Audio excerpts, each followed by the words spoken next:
Ikdienā mēs visapkārt sev redzam visdažādākā veida ēkas un būves. Milzīgus tirzniecības centrus, biroja ēkas, daudzstāvu dzīvojamās mājas, vienkāršas privātmājas, pavisam nelielas pirtiņas un tā joprojām. Bet, lai arī cik lielas un dažādas būtu šīs ēkas, tām visām ir kaut kas kopīgs. Tās visas pirms to celtniecības ir rūpīgi jāprojektē. Ikvienas ēkas projektēšanu atkarībā no tās lielumu pamatā veic arhitekts vai arī arhitektu komanda. Pirmais arhitektu uzdevums ir kopā ar ēkas pasūtītāju apspriest paredzamās būves ideju un vīziju. Kas tā būs par ēku, kādas funkcijas pildīs, cik liela tā būs paredzēta un tā tālāk. Vēl arhitektam noteikti ir arī lieliski jāpazīst vieta, kur ēka tiks būvēta. Pamatā to arhitektu darbu uzsākot, man liekas, svarīgi ir konkrētā vieta. Un tu principā vienmēr sāc kaut kādu analīzi, kad tu skaties, kur tas ir, kas ietekmēs viņu, principā tu pielāgojies konkrētai vietai. Piemēram, debesu puses māju projektētāji un būvētāji ir ņēmuši vērā jau no seniem laikiem un dara to joprojām. Ja runājam par dzīvojamo māju, tad parasti dzīvojamās istabas un arī lielākos logus cenšas izvietot ēkas dienvidu fasādē, lai šajās telpās ieplūstu pēc iespējas vairāk dienas gaismas un ziemā arī saules siltuma. No ģeometrisko formu viedokļa ēkas var uzbūvēt kādas vien sirds kāro. Apaļas, trīsstūrainas, ovālas, kantainas, visu, ko vien ēkas īpašnieks vai tās arhitekts spēj savā iztēlē iedomāties. Taču to, vai netradicionālās būves formas tiešām tiks realizētas dzīvē, nosaka ēkas celtniecībai atvēlētie finanšu līdzekļi un vēlamie materiāli. Kāpēc nav apļi? Ir vairāk, pirmkārt, tas ir finansiāls aspekts arī, jo bieži vien, teiksim, netradicionālas formas vienmēr izmaksās dārgāk arī realizēt. Pamatā jau ir tā, ka arī to pašu privātmāju taisot, tu skaties no kaut kā, principā vismaz es runi par kaut kādu funkciju, ko tu sataisi, un bieži vien tāda netradicionāla forma, viņai jau bieži vien tu tur ļoti daudz ko pazaudē, tādā ziņā, ka tev tukši stūri kaut kādi neizmantojami, ja tu uz liektas plaknes ļoti grūti pielāgot kaut kādu iekštelpu arī tālāk, ja tā, teiksim, privātām vajadzībām. Aplūkojot dažādus populārākos būvmateriālus, ķieģeļus, dažādus blokus, dēļus, brūses, apdares plāksnes, noteikti ievērosiet, ka visi šie būvmateriāli ir četrstūraini, kantaini. Tieši šādas formas materiālus ir visracionālāk saražot, un arī to izmantošana būvniecībā pēc tam ir vienkāršāka un ērtāka. Piemēram, ķieģeļus var gluži kā Lego klucīšus savietot cieši vienu pie otra, arī līmēt tapetes vai izlikt flīzes uz taisnām plaknēm ir daudz vieglāk un racionālāk. Patiesībā būvniecībā var izmantot jebkādus materiālus – koku, stiklu, metālu, betonu, papīru, plastmasu, mālus un pat salmus. Jāprot vien noteikti, kur un kā tie tiks izmantoti un vai tie pilnvērtīgi pildīs savas funkcijas.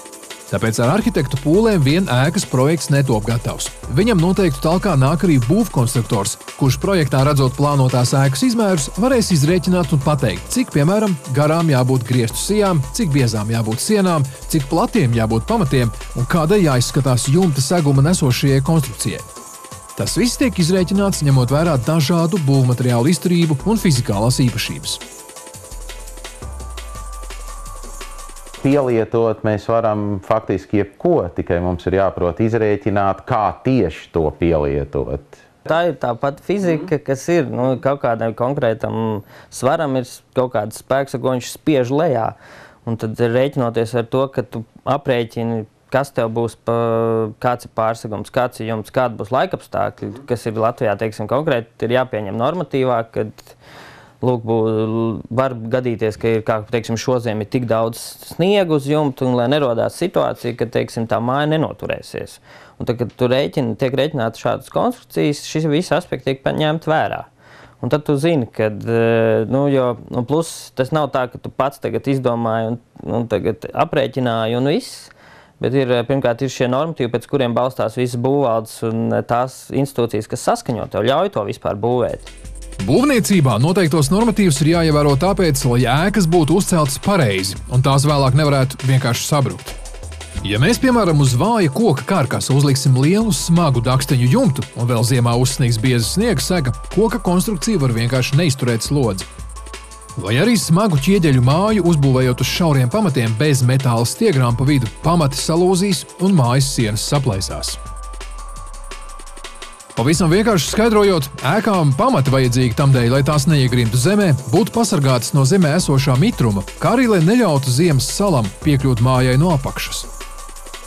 Es domāju, mēs visi labi varam iedomāties, teiksim, kas ir, ja mēs ar kāju mēģinām iekāpt purvā, mēs grimstam. Un automātiski, teiksim, tos pamatus rēķinot un domājot ir ļoti svarīgs jautājums, no kā tā grunts sastāv. Ja mēs ar kāju uzkāpjam uz akmens, mēs smuki stāvam, ja mēs kāpjam purvā, mēs grimstam, ja mēs purvā kāpjot zem kājas noliksim tur kvadrātmetru lielu dēli, mēs jau vairs negrimsim, mēs tikai nedaudz šūposimies.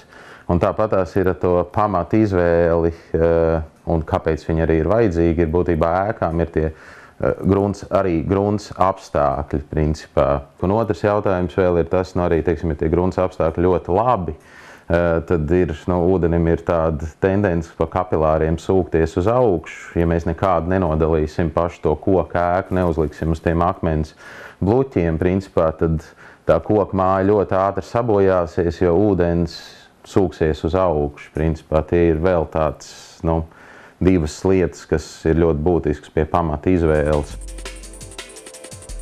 Projektējot ēku, arhitekts nestrādā viens pats, bet gan koordinē veselu komandas darbu, kurā ietilpst visdažādāko jomu speciālisti.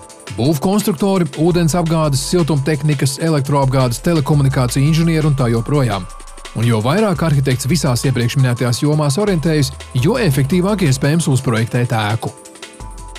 Sākot ar, teiksim, ar dabas zinībām, tiešām debesu pusēm un bioloģiju, tur, aptuveni pārzināt grunts apstākļus un saprast, ko tanī vietā var un ko nevar, ko, protams, vēlāk izstrādā inženieri, protams, kad, tīri, fizika, kas ir, mājas nespēja, celtspēja un tā tālāk,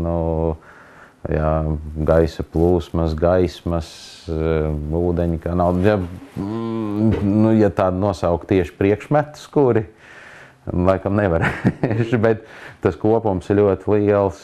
Vispārējais par šo jautājumu domāju, jo arhitekts tā zināšanas ir plašākas, un tas, teiksim, no pamatskolas līmeņa ietver, vai tas ir pilnīgi visas jomas, vai tev, jo sākot ar matemātiku, tā ir vienkārši aprēķināšana. Tev ir vēlams jāmāk arī, teiksim, skicēt, zīmēt. Tev nav jābūt zīmolim svešam. Tev ir jāzina fizika, elementāri, augstums, siltums, svars, slodze, vējš, saule, kā, teiksim, vai nav tā, ka tu uztais māju ar lokiem un viņi ir pilnīgi noēnot. Un tu nevar likt, teiksim, dzīvojamā istaba pilnīgi ziemeļos, kur viņi visu laiku būs tumši, jo saule nespīdēs pa logu iekšā. Tāpat ir jāzina svešvalodas, jo ļoti daudz ir jāzina, ļoti daudz jāizmanto arī internets, lai tu zinātu gan par materiāliem, gan par citu arhitektu darbiem un tā tālāk. Ir jāzina valoda. Jo tu plašāks tev ir tā zināšanas, principā, jo tu esi iespējams spēcīgāks arhitekts.